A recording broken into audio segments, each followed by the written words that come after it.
Students, welcome to my YouTube channel Chaitanya classes. और आज हम चैतन्य क्लास में करते हैं अपनी साइंस का क्लास 10 का चैप्टर नंबर 10 और इसका नाम है बेटा reflection and refraction of light. Clear? अब देखो ये जो कुछ सिलेबस में रिवाइज हुआ है तो रिवाइज हुआ है तो ये हमारे पास जो न्यू बुक्स हैं उसमें ये चैप्टर हमारा 9 है और जो ओल्ड बुक्स हैं उसमें ये चैप्टर हमारा 10 है। तो इसमें हमें पढ़ना है reflection and refraction of light. और लाइट क्या होती है? तो लाइट जो चैप्टर है ये बहुत इंटरेस्टिंग है, बहुत सारे कॉन्सेप्ट्स आपको सीखने को मिलेंगे इसमें। और विदाउट लाइट आपको पता है जो लाइफ है उसकी स्पीड बहुत स्लो है। यदि इवनिंग में देखें 6 o'clock पर 7 o'clock पर धीरे धीरे जैसे सनलाइट जाती है तो आप समझ लो कि हमारा जो लाइफ है उसकी स्पीड बहुत स्लो होना शुरू हो जाती है। तो सारी की सारी जो विजिबिलिटी है हमारे पास वो सब केवल और केवल लाइट की वजह से है। तो देखो जैसे हमारे पास ये कोई डार्क रूम हो, हमने देखा ये हमारे पास एक डार्क रूम है और इस डार्क रूम में जैसी लाइट एंटर करती है तो सारे में ही विजिबिलिटी हो जाती है। और मैं कहता हूं कि जो लाइट है वो विजिबिलिटी तो देती है, पर हमारे पास एक और फिनोमिना है रिफ्लेक्शन ऑफ लाइट। और रिफ्लेक्शन ऑफ लाइट की वजह से ही हम प्रॉपर्ली देख पाते हैं। देखो जैसे ये हमारी लाइट रिफ्लेक्ट हुई, यहाँ पे इंसिडेंट हुई और फिर ये रिफ्लेक्ट हुई, तो ऐसे ही आप मुझको देख पा रहे हो इसी रिफ्लेक्शन की वजह से। हर एक ऑर्गेनिज्म एक किसी दूसरे ऑर्गेनिज्म को ऐसे ही देख पाता है, क्योंकि कोई लाइट जैसे ये यहाँ ट्यूबलाइट है, इससे लाइट यहाँ आ रही है और उससे रिफ्लेक्ट होके जा रही है तो हमें दिख पा रहा है। तो ये एक बहुत इंपॉर्टेंट फिनोमिना है रिफ्लेक्शन का जो अभी हम समझेंगे। ठीक, तो पर एक इसमें इंपॉर्टेंट बात है, लाइट हमें सारी चीजों को दिखाती है ना, पर लाइट खुद एक इनविजिबल फॉर्म ऑफ एनर्जी है। देखो नेक्स्ट उसमें समझते हैं कि लाइट है क्या, इसकी डिफाइन कैसे करें।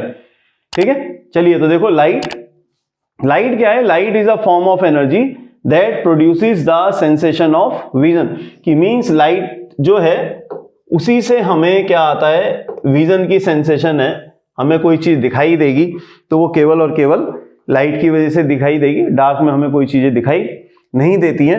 तो लाइट की सिंपल सी डेफिनेशन तो ये हो गई, पर light itself is invisible form of energy. तो क्या है? इट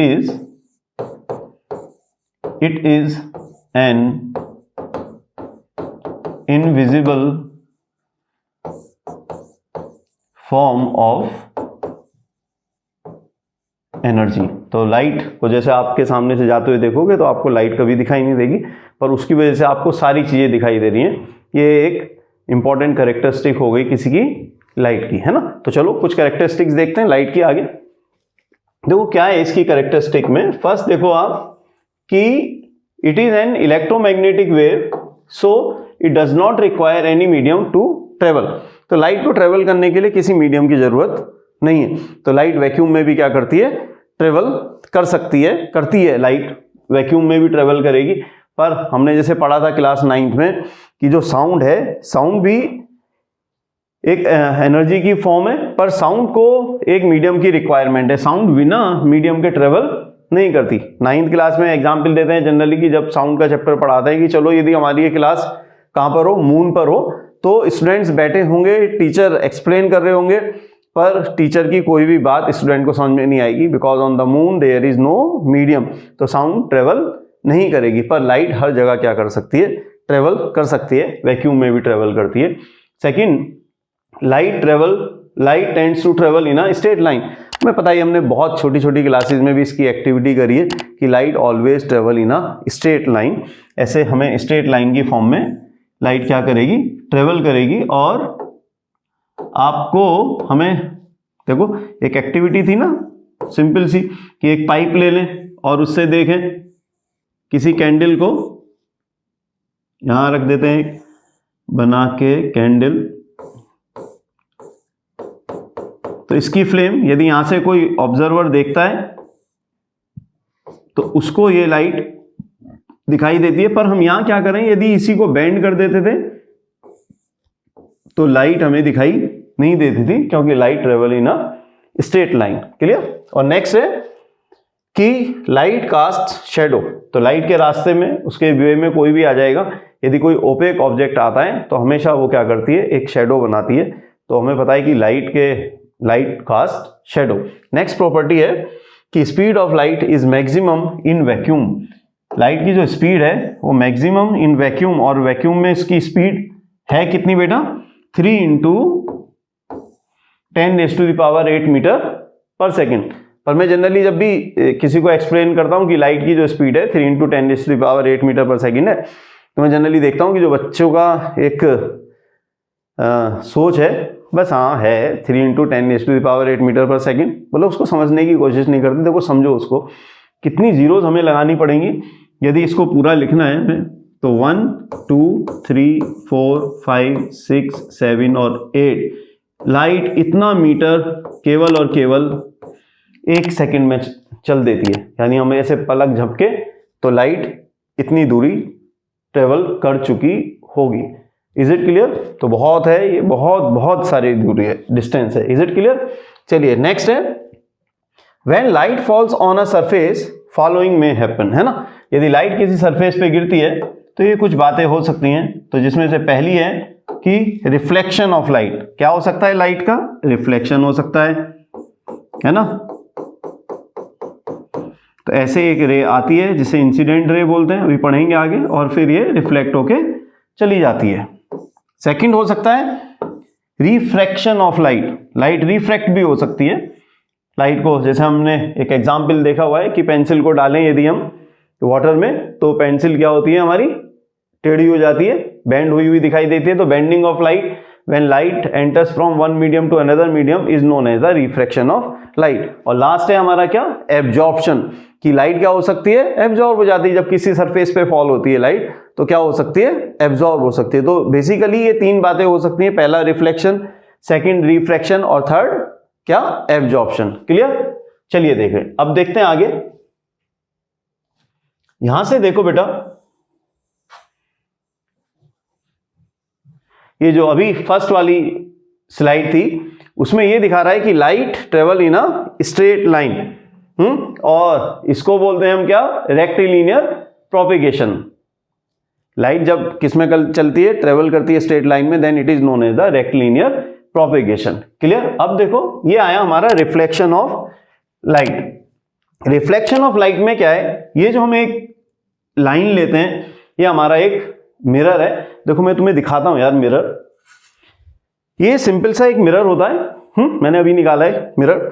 इसकी जो बैक साइड है, ये वैसे तो सिंपल एक ग्लास है, पर इसकी बैक साइड को हम सबसे पहले क्या करते हैं, एक उससे सिल्वर से इसको कवर कर देते हैं, ठीक है। और सिल्वर से कवर करने के बाद, सिल्वर आपको पता है बेस्ट रिफ्लेक्टर ऑफ लाइट है, ठीक है। सिल्वर से कवर करने के बाद इस पे कोई भी कलर, कोई पेंट कर देते हैं। यदि हम इसको स्क्रैच करें ऐसे करके,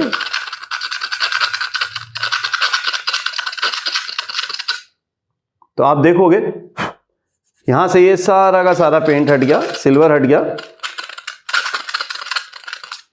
अब सिंपल सा ये एक ग्लास रह गया, ठीक है। तो सबसे पहले क्या होगा, इसके ऊपर सिल्वर होगा, और सिल्वर के बाद इसके ऊपर एक पेंट करके हम इसको एक ओपेक सरफेस बना देंगे। तो ये तो हो गई हमारी ओपेक सरफेस। जो यहां पर ये शो हो रही है, ये सारी क्या है, ओपेक सरफेस है। पर इसकी ये जो साइड है, it is known as the reflecting surface. यहां से लाइट का क्या होता है, रिफ्लेक्शन होता है। Is it clear? तो ये हमारी हो गई reflecting surface. Is it clear, है ना। तो चलो देखो यहां पे क्या है, रिफ्लेक्शन पे ये ओपेक सरफेस है, ये रिफ्लेक्टिंग सरफेस है। ये जो रे आई है it is known as the incident ray. इसको क्या बोलते हैं, इंसिडेंट रे। और ये किसी पॉलिश्ड और स्मूथ सरफेस से टकराकर वापस चली गई, तो इसे बोला हमने रिफ्लेक्टेड रे। तो हमारे पास 2 रेज हो गई, नंबर 1 इज इंसिडेंट रे और नंबर 2 रिफ्लेक्टेड रे। यहां तक क्लियर? अब देखो ये जो लाइन है डॉटेड फॉर्म में बनी है, it is known as a normal, और इसको बोलते हैं नॉर्मल। रिफ्लेक्शन बहुत इंपॉर्टेंट है बेटा, इस पे कोई क्वेश्चन भी आ सकता है हमारे हिसाब से बोर्ड में, है ना। अब देखो नॉर्मल, अब हमें समझना है ये जो इंसिडेंट रे है और नॉर्मल है, इसके बीच में ये हमारे पास एक एंगल है। इस एंगल को बोलते हैं हम एंगल ऑफ, इसे बोला हमने एंगल ऑफ इंसिडेंस। क्या हुआ, आई जो है हमारा एंगल ऑफ इंसिडेंस है। ऐसी नॉर्मल और रिफ्लेक्टेड रे के बीच में जो एंगल है it is known as angle of reflection, इसे बोलते हैं हम एंगल ऑफ रिफ्लेक्शन।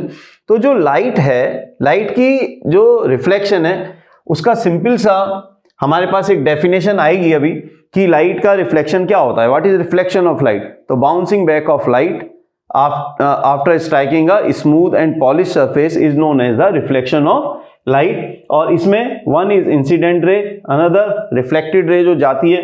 इंसिडेंट और रिफ्लेक्टेड रे के, इंसिडेंट रे और नॉर्मल, इसके बीच में जो एंगल है वो है एंगल ऑफ इंसिडेंस, और नॉर्मल और रिफ्लेक्टेड रे के बीच में जो एंगल है वो है हमारा एंगल ऑफ रिफ्लेक्शन। क्लियर? तो चलिए नेक्स्ट में देखो, अब आता है जो हमें लाइट को समझना है, इसके टू लॉज हैं। जो रिफ्लेक्शन है वो किसी टू लॉज को क्या करता है, फॉलो करता है। तो हमारे पास टू लॉज ऑफ रिफ्लेक्शन है। नंबर वन है the angle of incidence is equal to the angle of reflection. ये जो एंगल आई है, यहां angle I is equal to angle R. Suppose करो इसकी वैल्यू 60 है, तो हमारे पास इसकी वैल्यू भी कितनी होगी, 60 होगी। इसकी वैल्यू 45 है, तो इसकी वैल्यू भी कितनी होगी, 45 होगी। इसका मतलब है एंगल आई और एंगल आर दोनों ही हमेशा क्या होते हैं, इक्वल होते हैं। आइए जी नेक्स्ट देखते हैं। The incident ray the normal to the mirror at the point of incidence and the reflected ray all lie in the same plane. कौन कौन सी? Incident ray, normal and reflected ray all lie at the same plane.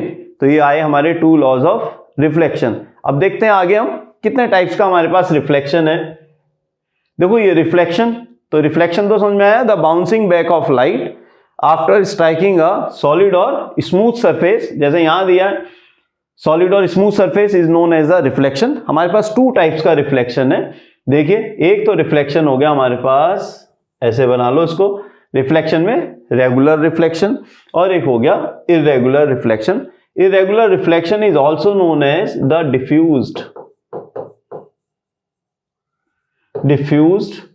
Reflection. इसको हम क्या बोलते हैं, diffuse reflection भी बोलते हैं। चलो पहले आराम से स्मूथ और ये रेगुलर रिफ्लेक्शन समझते हैं क्या है। Reflection through smooth surface is known as the regular reflection, यानी reflection through plane glass, still water etcetera.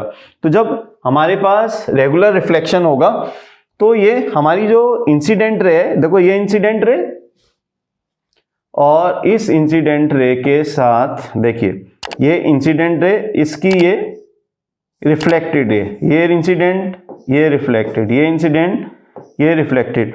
तो सारी की सारी रेज क्या है, पैरेलल फॉर्म में। देखो यहाँ पे जैसे यहाँ हम डाल दें इसको, यदि लिखें यहाँ 1, फिर ये 2, फिर 3, फिर 4, फिर 5, फिर 6, ये सब एक दूसरे के क्या है, पैरेलल हैं। तो ऐसे रिफ्लेक्शन को हम बोलते हैं कौन सा रिफ्लेक्शन, रेगुलर रिफ्लेक्शन। पर जब कोई भी रिफ्लेक्शन इरेगुलर सरफेस से हो, अनइवन सरफेस से हो, then it is known as the irregular reflection. There are reflection through rough surface, example reflection through concrete wall, running water etc. इस टाइप के रिफ्लेक्शन को या इस सरफेस से होने वाले रिफ्लेक्शन को हम कौन सा रिफ्लेक्शन बोलते हैं, इरेगुलर या डिफ्यूज रिफ्लेक्शन। इसमें सारी लाइट जो एक दूसरे के क्या होती हैं, पैरेलल नहीं होती, वो अनइवनली डिस्ट्रीब्यूटेड होती हैं। यहां तक क्लियर? तो बेटा यहां तक हम पहले समझ लेते हैं अपना रिफ्लेक्शन क्या है, फिर मिलते हैं अपनी नेक्स्ट वीडियो में।